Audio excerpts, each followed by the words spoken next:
विरासत मामूली विरासत नहीं है।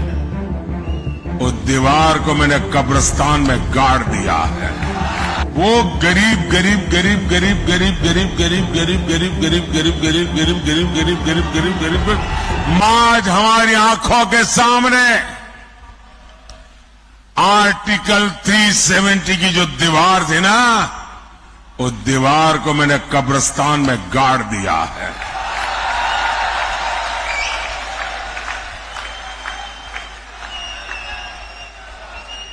और जो सपने संजो रहे हैं कि वे कभी 370 पुनर्जागरण करेंगे, फिर से लगाएंगे, वो कान खोल करके सुन ले। ये विरासत मामूली विरासत नहीं है। दुनिया की कोई ताकत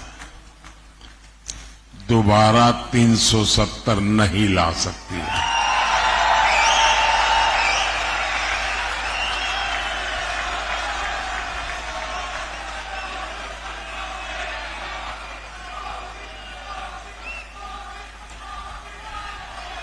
साथियों, हमारा देश दशकों तक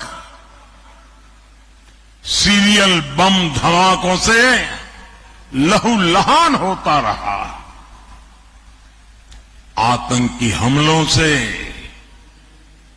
मां भारती का सीना चीर दिया जाता था। मुंबई जैसे हमारे शहर थर्राते रहते थे।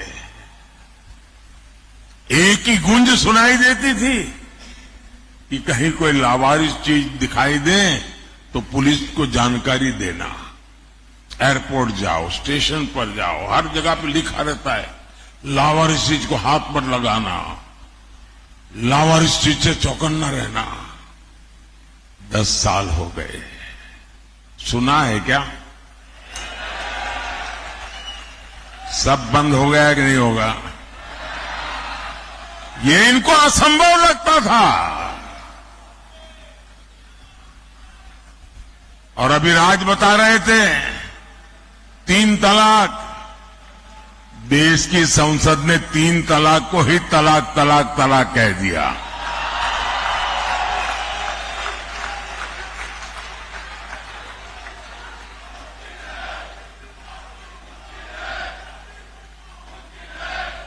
महिलाओं को 33% आरक्षण, 40 साल तक इंतजार करते रहे लोग। संसद में बहस होती थी और जो आज संविधान को सर पर रख करके नाच रहे हैं, उन लोगों ने पार्लियामेंट में 33% आरक्षण के बिल को छीन करके फाड़ दिया था।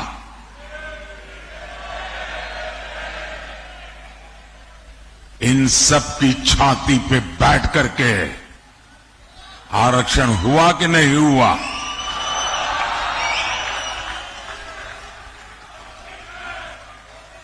कांग्रेस 60 साल तक कहती रही कि गरीबी हटाएंगे, और इनकी तो फैशन थी।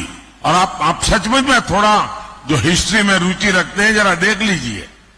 आप लाल किले से इन प्रधानमंत्रियों के भाषण सुनेंगे और इन परिवार के सभी प्रधानमंत्रियों के भाषण सुनेंगे, तो उनके 20-25 मिनट के भाषण में 10 मिनट वो गरीबी पर बोलते थे।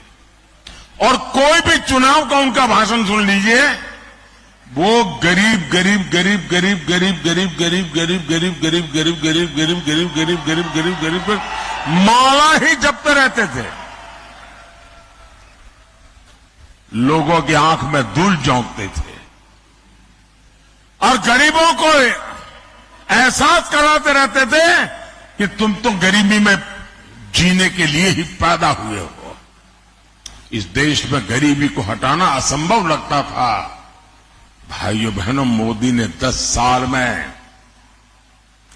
25 करोड़ लोगों को गरीबी से बाहर निकाल करके दिखा दिया है।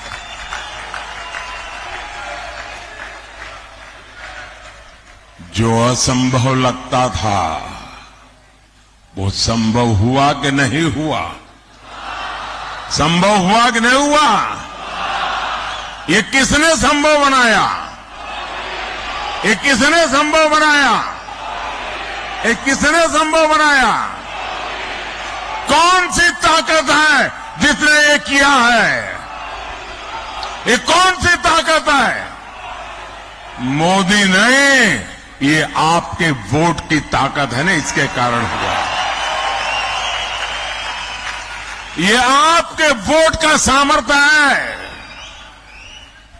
और इसलिए मैं, जो अपने बच्चों का उज्जवल भविष्य चाहते हैं, जो शांति और सुरक्षा चाहते हैं, जो विकास के अनगिनत अवसर चाहते हैं, जो भारत को विश्व में माथा ऊंचा करके जीने वाला देश के रूप में देखना चाहते हैं, ऐसे हर नागरिक को कहता हूं, जरा घर से बाहर निकलिए और अपने वोट का उपयोग कीजिए।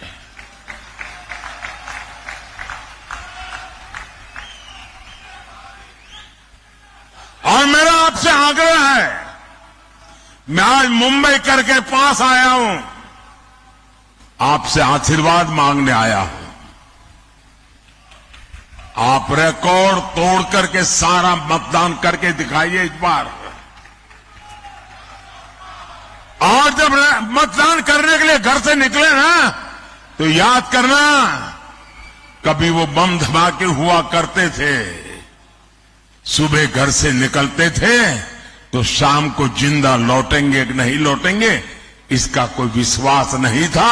आज गर्व के साथ आपकी बेटी शाम को आनंद से घर लौट सकती है, ये याद करके जाना।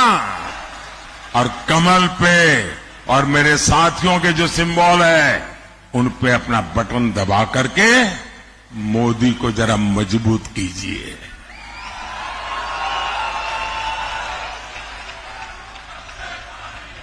आपका एक वोट राष्ट्र हित में बड़े फैसलों का आधार बना है, और इसलिए एक एक वोट जरूरी है।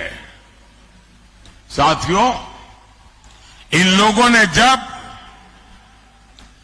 जनादेश चुराकर सरकार बनाई, मैं महाराष्ट्र की बात कर रहा हूं,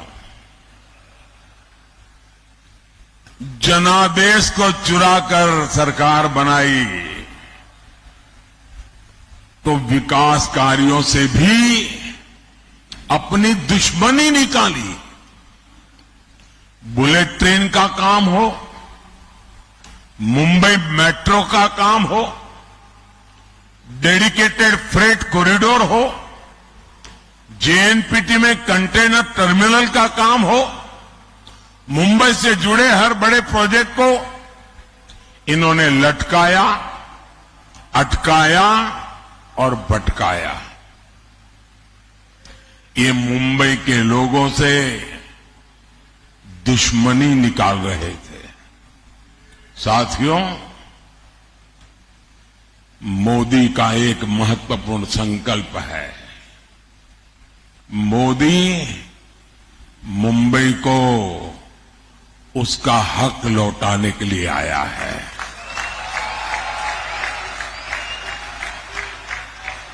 आज दुनिया का आधुनिकतम इंफ्रास्ट्रक्चर मुंबई को मिल रहा है।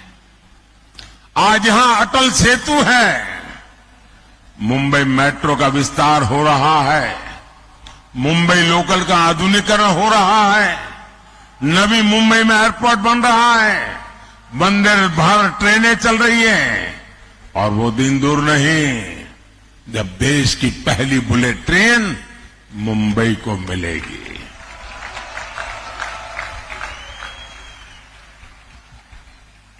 साथियों, आगे बढ़ते हुए भारत में एनडीए गठबंधन रोजगार के नए नए सेक्टर्स बना रहा है। पिछले 10 साल में भारत में 1.25 लाख से ज्यादा नए स्टार्टअप बने हैं। 8,000 से अधिक स्टार्टअप तो अकेले हमारी मुंबई में है। बीते 10 सालों में भारत मोबाइल मैन्युफैक्चरिंग में दुनिया का दूसरा सबसे बड़ा देश बना है जी। हम कभी मोबाइल फोन इंपोर्ट करते थे, आज हम मोबाइल फोन एक्सपोर्ट कर रहे हैं जी।